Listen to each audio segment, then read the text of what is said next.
So this is going to be my presentation on cap rates and why they are important in the business of real estate.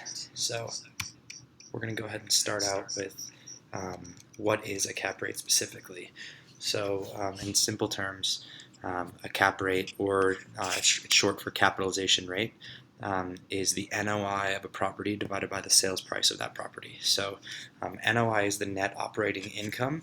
So a good example and a way to put this would be you're driving down University, and across from DU there's the strip mall with the Subway in it, the Floyd's Barbershop. So say that strip mall is generating $1 million in annual revenue, and you go on CBRE's website and you see that the property itself, the commercial property, all of the tenants there, the land and everything is selling for $10 million.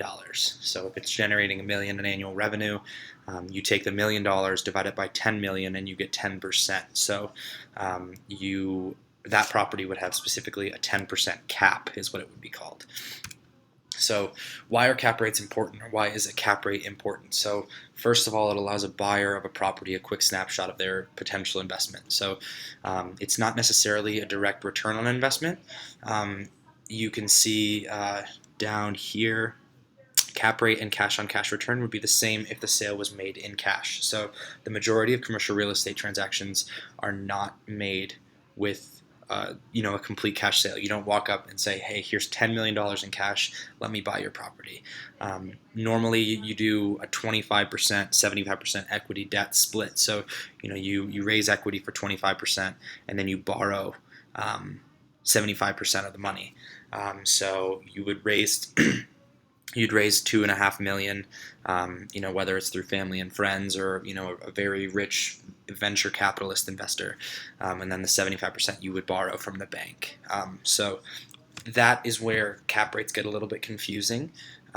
You would be, if you bought the property all in cash, the cap rate would be your cash on cash return, assuming no growth, assuming no inflation. So cap rates also give you the ability to find out what a property is worth based on the market. So if you have an NOI of a property, and you know that all the other properties in the area that are similar, your comps, your market comparables, are operating at a specific area, and their cap rates are 8%, 9%, 10%, etc.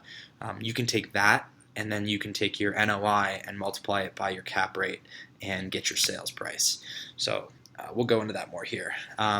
So you can take your cap rate and your current NOI to estimate a value for a piece of commercial real estate. So say the property has a market cap rate value of 10%, and your annual revenue is $10,000 for that property. Say it's just a house you're renting out, so it's not technically commercial real estate, but if you own the house and you're renting it Airbnb or something like that, you could consider it commercial real estate because it's generating revenue.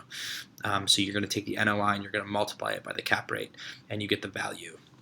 So interesting about cap rates, what you want to do when you are a buyer, you want to buy when the cap rate is high, because that means the value is low. Because a higher cap rate means a more income per dollar of sales price. And then you want to sell when the cap rate is low, because that means the value of the property has gone up in relation to the income. So it's kind of counterintuitive to what we're normally used to with buy low, sell high. With cap rates, you want to buy high and sell low. So applications for the built environment. Why is this relating to our class? Specifically, a big thing is value add deals. So a value add property would be considered something, say, built in the 1980s, 1970s, and a commercial real estate firm will go in and say, hey, we want to buy this property, and we are going to analyze how much money we can make if we go into all 300 units, put in $15,000 per unit, and then either A, increase rent prices, or B, increase sale prices. So that's kind of where you get into your current and future cap rates, with your current cap rate being what the operating income is currently, and then what you expect it to be in the future after you've done your renovations, and that's of course including your leveraged debt with your what you've taken from the bank and what you've raised as equity. Also construction costs.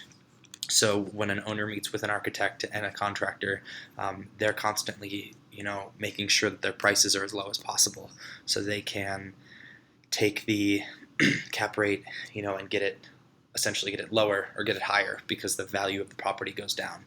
Um, because there's less money being put into it, but you're able to increase profits more. So that goes along the lines with amenities and upgrades. So if you go in and you rip out the pool of a big apartment complex and you put something new in with new furniture, and inside the complex you do new hardwood floors, etc.